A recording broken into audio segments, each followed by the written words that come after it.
Page number 680. పాత నిబంధనలో page number 680.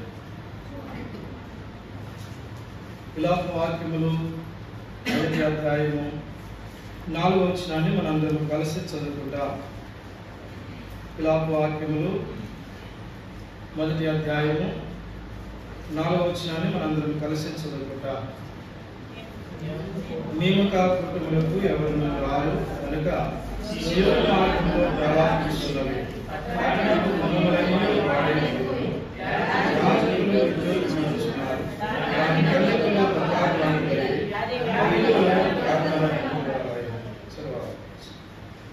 చూడండి మాట.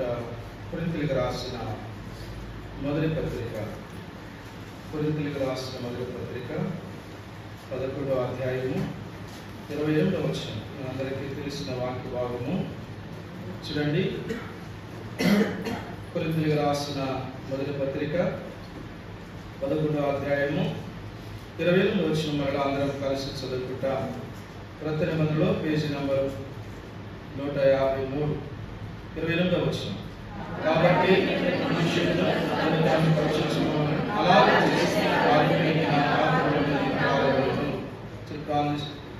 తీసుకుంటా.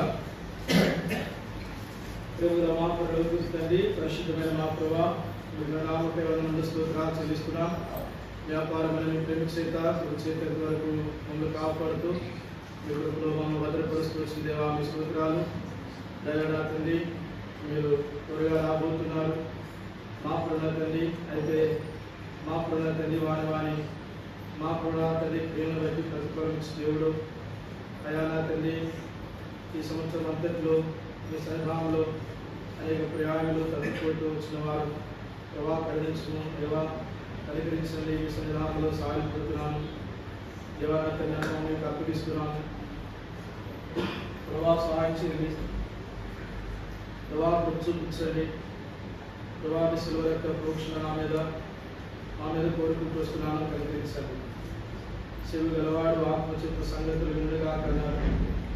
ప్రభా నా తండ్రి సహాయపడము. 12 కీర్తనలు 15 వచ్చిన ప్రభా మీరే మహిమ పొందమని మా ప్రభా మీ సన్నిధిలో ప్రార్థన చేస్తూ మమ్మల్ని మీకు అప్పగించుకుంటూ యేసు క్రీస్తు వారి ధన్యకరమైన పరిశుద్ధమైన నామములో ప్రార్థన చేస్తూ ప్రభువుని నెరవేర్చున్నాను.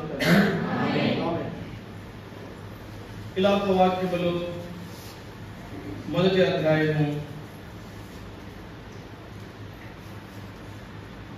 4వ వచనం గమనించండి. విలాప వాక్యములు 1వ అధ్యాయం 4వ వచనం. నియమక కూటములకు ఎవరునూ రారు కనుక సియోను మార్గములు ప్రలాపించుచున్నవి, పట్టణపు గుమ్మములన్నీ పాడైపోయి. ఇక్కడ మనం చూస్తున్నాము,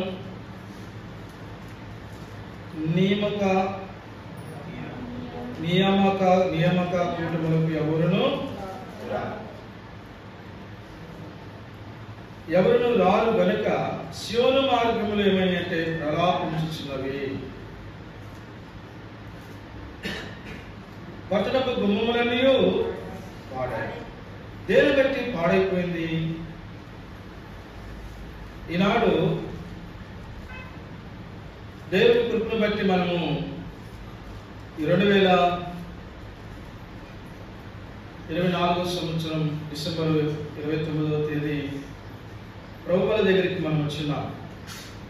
అయితే ఈ సంవత్సరం అంతటిలో మన ఆత్మీయ జీవితంలో ఎన్నిసార్లు దేవుని యొక్క మందిరంలో జరిగే కూడికలకు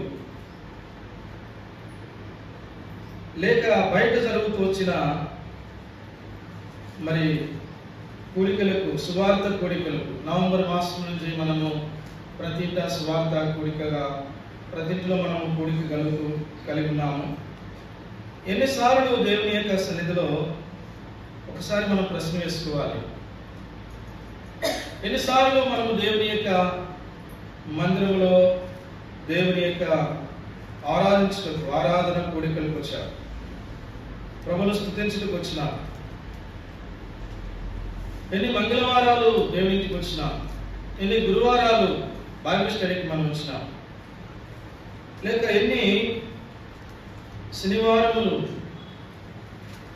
ఉపవాస ప్రార్థనని ఆన్లైన్ ప్రేయర్లకు వచ్చాను. ఒకసారి ఆలోచిస్తే ఈనాడు మన జీవితాలలో చాలా దుఃఖకరమైన పరిస్థితి ఏంటంటే మిగిలి ఉండేది, మనము నియామక కూడికలకు మనం ఎవరము రాలేకపోయినా,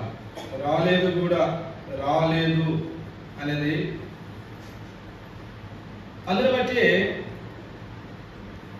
సియోను మార్గములు ప్రలాపించుచున్నవి, పట్టణపు గుమ్మములన్నీ పాడైపోయాయి. మనల్ని బట్టి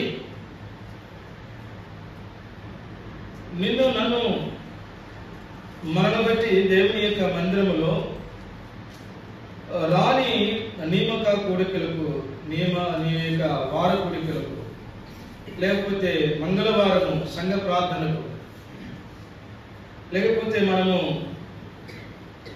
బయట జరుగుతూ వచ్చిన సువార్త కూడికలకు ఎన్నిసార్లు మనము దేవుని యొక్క సన్నిధిలో కనపడుతూ వచ్చినాం. ఎన్నిసార్లు దేవుని యొక్క వాక్యంలో రాబడింది, నిన్ను బట్టి కదా నా నామం అన్ని జనుల మధ్య దూషింపబడుచున్నది అని. ఇక మనల బట్టి దేవుని నామం ఎన్నిసార్లు దూషింపబడుతుంది. అవి వాళ్ళు రక్షింపబడ్డారు, మారు మనసు పొందారు, దేవుని నమ్ముకున్నారు కదా. దేవుని నమ్ముకున్నాం, మారు మనసు పొందాం, రక్షింపబడ్డాం చెప్పుకుంటూ వచ్చినాం. కానీ వారంలో జరిగే కూడికలకు మనము ఎన్నిటికీ మనం పాల్గొంటూ వచ్చాము. ఎన్ని కూడికల్లో మనం లెక్క వేసుకుంటే గుర్తుంటుందేమో, ఆ పలా నెలలో ఒక వారం వచ్చాను, ఆ నెలలో ఒక వారం వచ్చాను, ఇక లేకపోతే ఈ 2 నెలల్లో ఒక వారం వచ్చాను, ఇట్లా గుర్తుపెట్టుకుంటే ఉంటుంది. అంటే వాస్తవంగా దేవుని మందిరంలో జరుగుతున్న ఏ కూడికల్లో కూడా మనము పాలు పొందిన వారు ఎంతో మంది ఉన్నారు. ప్రభు యొక్క చివరి దినాల్లో దేవుని కృప ఏంటంటే, మనము రాకపోయినా దేవుడు తన మహాకరికలను బట్టి, దేవుని యొక్క మహాకృపను బట్టి, ఆ దేవుని యొక్క మహాదయను బట్టి, ఆ కల్వరి యొక్క ప్రేమ మన ఎడలో చూపుతూ వచ్చారు. దేవుడు మనల్ని మనం చూస్తున్నాము, గద్దించలేదు, శిక్షించలేదు. దేవుడు మనల్ని ఇంతవరకు కాపాడుతూనే వచ్చారు.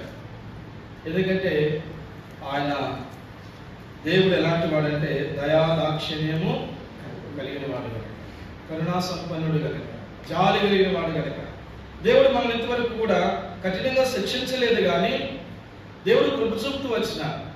అయితే ప్రభు బలిలో పాల్గొనే మునుపు ఒకసారి మన జీవితాన్ని ప్రశ్న వేసుకుంటే, ఒకసారి మనం ఆలోచిస్తే, ఒకసారి మనము మన జీవితాన్ని, మన ఆత్మీయతను ఒకసారి మనము చూస్తే ఎంత దుఃఖకరమైన పరిస్థితి. దేవుని యొక్క వాక్యములో ఒక మాట ఉంది. దేవుని యొక్క వాక్యములో కీర్తన గ్రంథం 50వ అధ్యాయము రండి, ఒక మాట మనం చదువుకొస్తే, కీర్తనలు 50వ అధ్యాయం రెండవ మాట మనం చూస్తాము. 17వ వచనం, 50వ అధ్యాయం 17వ వచనం. దిద్దుబాటు నీకు అసహ్యం కదా, నీవు నా మాటలను నీ వెనుకకు త్రోసివేసినవు కనుక దిద్దుబాటు నీకేమైందంట అసహ్యం. జీవితంలో, మన జీవితంలో మనం దేవుని ఎన్నిసార్లు మన జీవితంలో దేవుని యొక్క వాక్యమును అనుసరించి నడుస్తూ వచ్చినాం. దేవుని యొక్క వాక్యం దగ్గరకు వచ్చినప్పుడు ఎన్నిసార్లు మన జీవితాన్ని దిద్దుకుంటూ వచ్చాం, సరి చేసుకుంటూ వచ్చాం. ఎన్నిసార్లు దిద్దుబాటును అసహించుకుంటూ వచ్చాం. ఎన్నిసార్లు ఇది నాది కాదులే, నాకు కాదులే అని చెప్పి విసివేస్తున్నాం. కాబట్టి ఇక్కడ మనం చూసుకొస్తుంటే దిద్దుబాటు నీకేమైందంటే అసహ్యమైంది. దిద్దుబాటు అసహ్యం. ఈనాడు మనం చూస్తున్నాము, చిన్నపిల్లలు అయితే వారికి ఒక పలకిచ్చి బలపించరే ఇలాగ దిద్దురా అంట. వాడు దిద్దకపోతే వాడిని ఏం చేస్తామంటే కొడతాం. ఎందుకనంటే వాడు పిల్లవాడు కాబట్టి వాడిని కొడతాం. ఈనాడు ఆత్మీయ జీవితంలో ప్రభువును రక్షకుడిగా అంగీకరించిన తర్వాత ఎన్నిసార్లు మన ఆత్మీయ జీవితంలో మనం తప్పిపోతూ వచ్చాం. ఎన్నిసార్లు దేవుని యొక్క మందిరాన్ని మానుకుంటూ వచ్చాం. ఎన్నిసార్లు దేవుని యొక్క మందిరంలోకి రాకుండా ఆగిపోయినాము. ఈ వారం ఒకసారి ఆలోచించి